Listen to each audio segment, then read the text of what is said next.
से क्या। आदरणीय अध्यक्ष महोदय, उपस्थित सभी गणमान्य जन एवं मेरे प्यारे साथियों, आप सभी को मेरा नमस्कार। मैं दिव्यांशी शर्मा कक्षा 11 की छात्रा हूँ।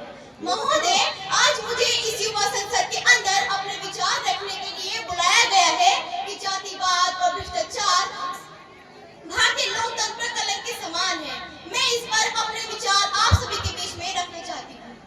महोदय, जब सन 1947 के अंदर हमारे देश भारत को अंग्रेजों के कुशासन से आजादी मिली थी, तब किसी ने भी इस बात की परिकल्पना नहीं की थी कि आने वाले समय में भारत भ्रष्टाचार और जातिवाद की जड़ में कुछ इस प्रकार आ जाएगा कि विश्व के सबसे बड़े लोकतंत्र पर ये दोनों काल धब्बे के समान साबित होंगे।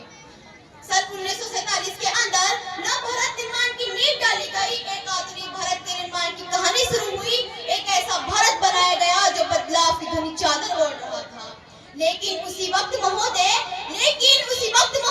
सन 1948 के अंदर जेब घोटाला सामने आया था और तब से लेकर आज तक ये भ्रष्टाचार और घोटालों की फहरिस्त थमी नहीं है। आदर्श घोटाला, बोफोर्स घोटाला, इंटेंडरिंग घोटाला, डीडीसीए घोटाला, गैस कांड घोटाला, हवाला कांड घोटाला, ये फहरिस्त बड़ी लंबी है। इसके लिए तो बस मैं इतना ही कहना चाहूंगी कि हरि अनंत, हरि कथा अनंत।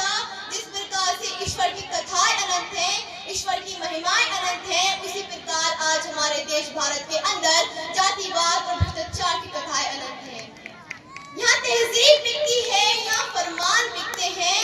यहाँ तहजीब बिकती है, यहाँ फरमान बिकते हैं। जरा तुम दाम का बोलो, यहाँ ईमान बिकते हैं, यहाँ ईमान बिकते हैं।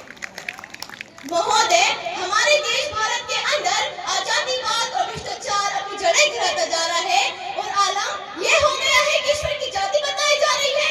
अरे मर्यादा पुरुषोत्तम भगवान श्री राम ने भी शबरी के झूठे बेर खाकर इस बात को साबित किया था कि कोई भी व्यक्ति अपने कर्मों से बड़ा बनता है, अपने कार्यों से बड़ा बनता है, जाति से कोई व्यक्ति महान नहीं बना करता।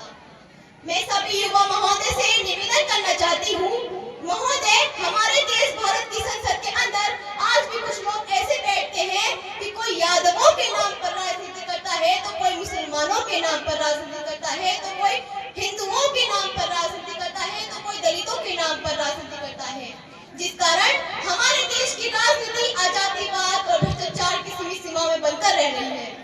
लोहिया साहब कहते थे कि जब सड़कें सूनी हो जाती हैं, तब संसद आवारा हो जाती है। तो आज हम इस मन से ये प्रण लें कि जातिवाद और भ्रष्टाचार को जड़मूल से खत्म करने का काम करेंगे।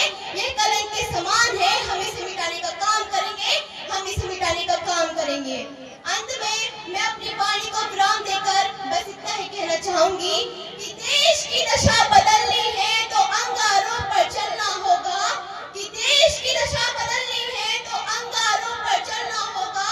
नाव हमारी टूट चुकी, अब पतवारों पर चलना होगा, अब पतवारों पर चलना होगा। धन्यवाद।